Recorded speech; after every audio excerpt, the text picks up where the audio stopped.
Hello guys, welcome to your YouTube channel Aspire reviews. Music shop Murthy అనే movie అయితే చూడటం జరిగింది భయ్య. ఇంకా ఈ మూవీ చూసాక నా ఒపీనియన్ చెప్పాలంటే నాకైతే మూవీ బాగా నచ్చింది భయ్య. చాలా రోజుల తర్వాత ఒక మంచి మూవీ చూశాననే ఫీలింగ్ అయితే వచ్చింది. ఎందుకంటే దీనికి మెయిన్ రీజన్ అజయ్ ఘోష్ గారు భయ్య. చాలా బాగా చేశాడు భయ్య. అసలు అంటే నిజంగా ఒక ముసలాయన ఒక డ్రీమ్ అచీవ్ చేయాలని ఎంతో తాపత్రయపడతాడో అతని యాక్టింగ్లో ఆ ఇంటెన్సిటీ కనపడింది భయ్య. చాలా అంటే చాలా బాగా చేశారు. ఈ మూవీలో చాందిని గారు కూడా ఉన్నారు. చాందిని గారు కూడా బాగా చేశారు. కానీ మూవీలో అజయ్ ఘోష్ గారు ఉన్నంతసేపు మీకు అజయ్ ఘోష్ గారు తప్ప ఇంకెవరే కనపడరు. ఎందుకంటే ఆయన యాక్టింగ్ చేస్తున్నంతసేపు ఆయన పక్కన ఎవరన్నా సరే మీకు కనపడరు. ఎందుకంటే మన కళ్ళన్నీ ఆయన మీదే ఉంటాయి అన్నమాట. అసలు ఆ ఏజ్లో ఆయన అలా యాక్టింగ్ చేస్తూ అలా ఊగిపోతుంటే ఆ క్యారెక్టర్ తగ్గినట్టు నాకైతే చాలా బాగా అనిపించింది భయ్య. ఎందుకో అండ్ ఎమోషనల్ సీన్స్ వచ్చినప్పుడు భయ్య అసలు జీవించేసాడు అయితే ఆ సీన్స్లో మాత్రం.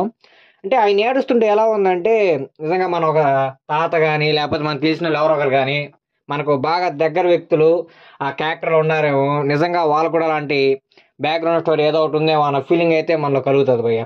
మెయిన్గా ప్లాట్ ఏంటంటే భయ్య మూవీది అజయ్ ఘోష్ గారికి ఒక 52 ఇయర్స్ వచ్చాక ఆయనకి డీజే అవ్వాలని ఉంటుంది.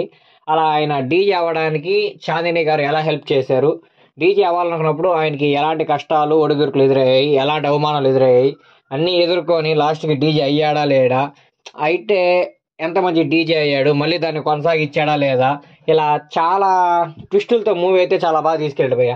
మీరు ఖచ్చితంగా చాలా బాగా ఫీల్ అవుతారు భయ్య మూవీ చూశాక. రన్ టైం కూడా జస్ట్ 2 అవర్సే కాబట్టి మూవీ మీకు ల్యాగ్ కూడా అంతే అనిపించదు. చూసినంతసేపు అలా హాయిగా ఉంటుంది. ఒక మంచి మూవీ చూసామన్న ఫీలింగ్తో అయితేనే థియేటర్లో నుంచి బయటకు వస్తారు.